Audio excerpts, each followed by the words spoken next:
The courtroom may carry your flags, your robes, your gavels, and your titles. But you will never have my submission.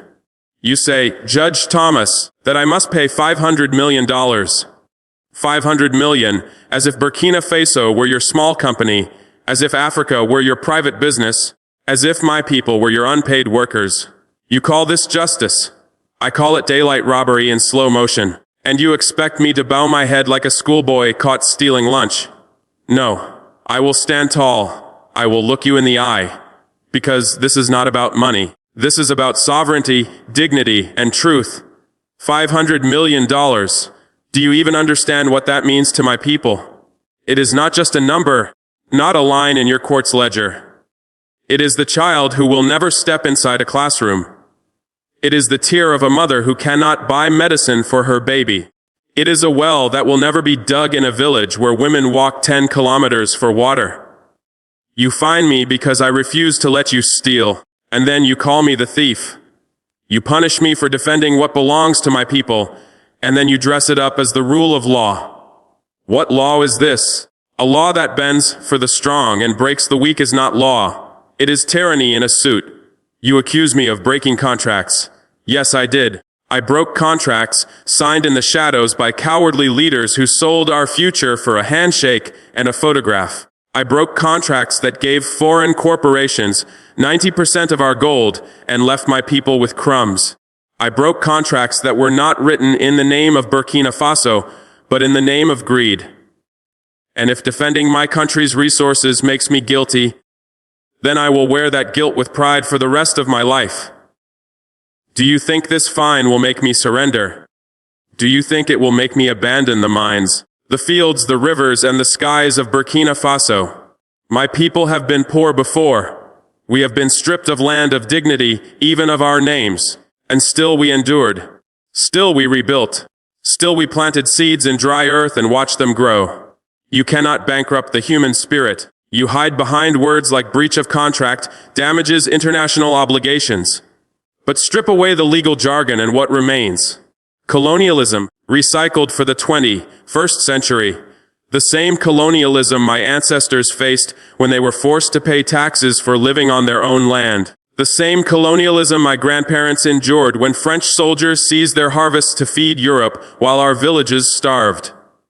Only today, the soldiers are replaced by lawyers, the rifles by court orders, and the plunder carries your signature instead of your seal. I will not pretend to respect a court that does not respect my people. Respect must be earned, not demanded. And no, Judge Thomas, I do not owe you obedience. My oath is to the soil of Burkina Faso, to the children running barefoot in our villages, to the elders whose hands shaped this land long before your empire ever dreamed of touching it. Do you think history will remember your fine? History will not remember the number you wrote on paper. History will not remember you for the numbers you write on paper. It will remember you for trying to silence a people who refuse to kneel. And it will remember me not as a defendant in your court, but as a defender of my nation. When I was a boy, my father told me stories of our heroes. He told me of Thomas Sankara, who warned us, "He who feeds you controls you." He told me of Patrice Lumumba, who declared, "History will one day have its say."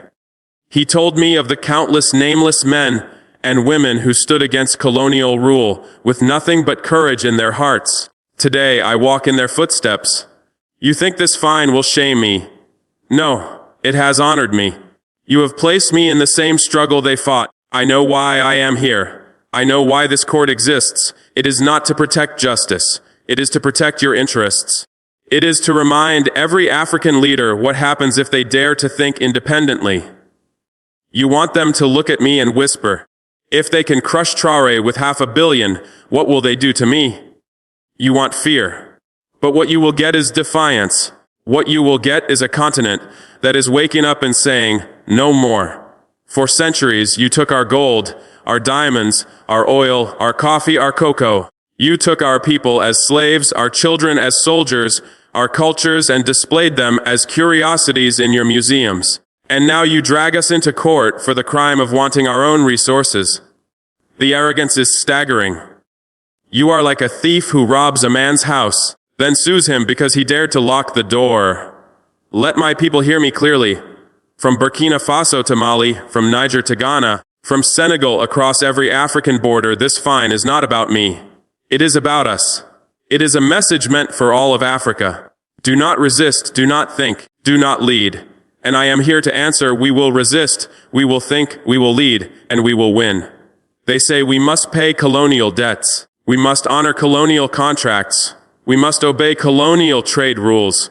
But tell me, have they ever honored the debt they owe us? The debt of centuries of stolen wealth, stolen lives, stolen futures. If we were to calculate what Europe and America owe Africa, 500 million would be nothing. They owe us trillions. They owe us the return of every resource they plundered, the return of every life they destroyed. We will not take them to court. We will take them to history. And history's judgment will be far harsher than anything written in this courtroom. So, Judge Thomas, write your sentence. Announce your numbers. Threaten us with sanctions, embargoes, blockades. But hear me well, we will not pay. Not today. Not tomorrow. Not in 10 years. Not in 100. If you want the wealth of Burkina Faso, come and take it with your own hands. And when you reach out, you will find the hands of my people ready. Freeze our accounts. We will build our own banks. Blacklist our leaders. We will raise new leaders from the soil. Cut us from your trade. We will trade with one another, with Asia, with Latin America, with anyone who treats us as equals. The days when Africa's destiny was written in European capitals are over. From now on, it will be written in Ouagadougou, in Bamako, in Addis Ababa. And to the youth, to the young men and women listening to me now, I am speaking to you now. Do not be intimidated by their courts. Do not be shaken by the robes they wear or the flags they hide behind. Do not be blinded by the cameras they point at you or the headlines they print in their newspapers. These are tools of intimidation. These are the polished chains of the modern age. Silent and visible, but chains all the same. They will call you radical. They will call you extremist. They will call you dangerous. Good. Wear those names like armor. Pin them to your chest like medals.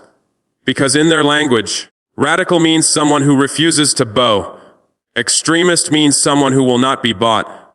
Dangerous means someone they cannot control. If that is what they call you, then never apologize.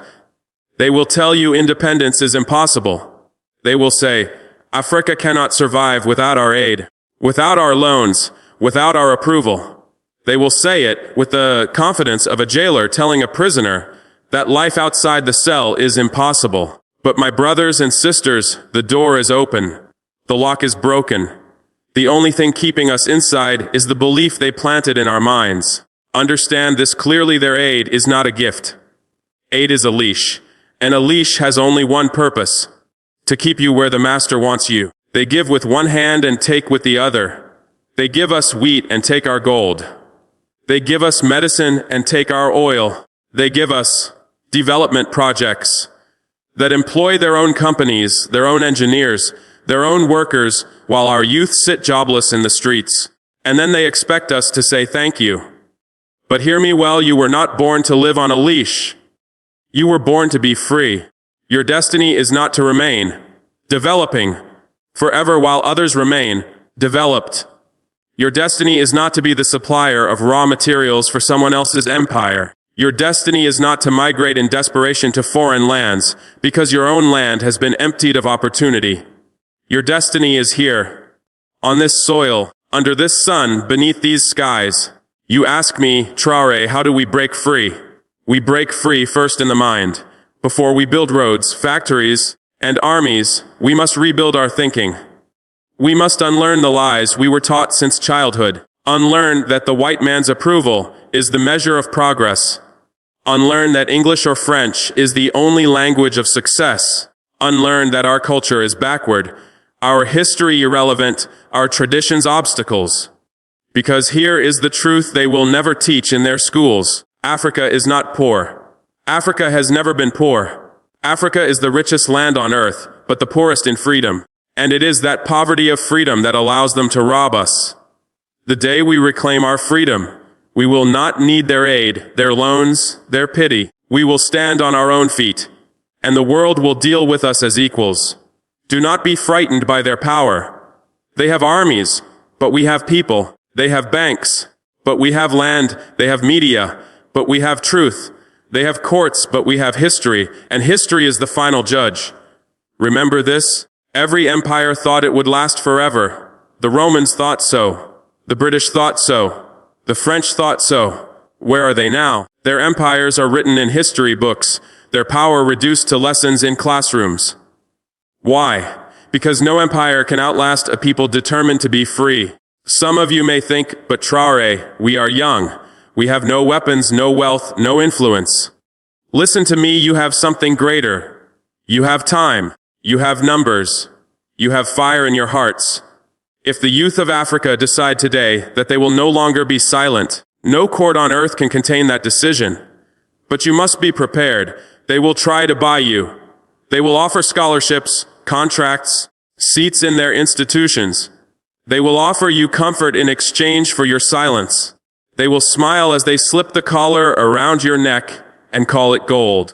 Refuse it.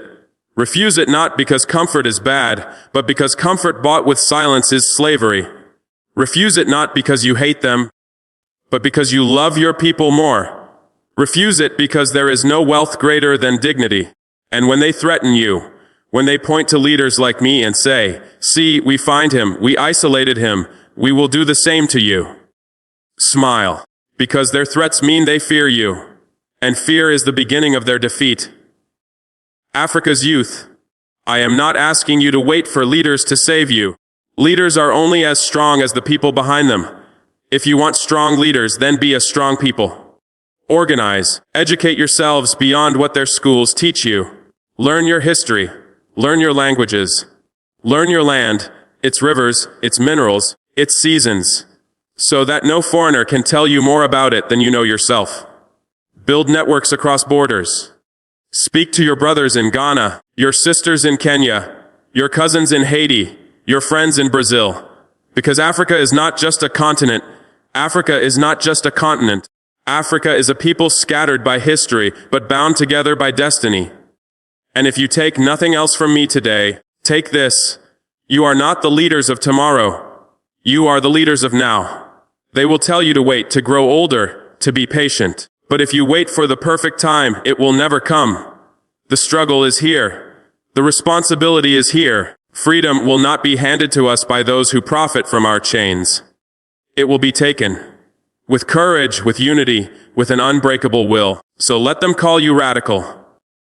Let them call you dangerous. Let them write your names in their reports as enemies of order. History will not remember their labels. It will remember the generation that said enough. It will remember the young Africans who stood, not just for themselves, but for every child yet to be born. And I believe, no, I know, you are that generation. They ask me how I can stand in this courtroom and defy a power that threatens to take everything from me. My answer is simply, you cannot strip truth from a man who stands in it. You cannot bankrupt a man who owes you nothing. You cannot silence a man who carries the voice of millions. So yes, Judge Thomas, sign your papers, stamp your judgment, send your ruling to the newspapers. Announce your victory.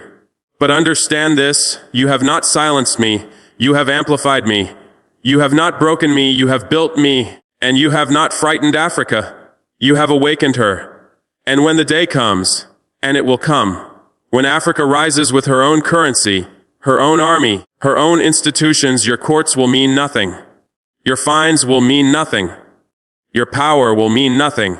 We will remember this day not as the day you defeated us, but as the day you proved we were right to fight.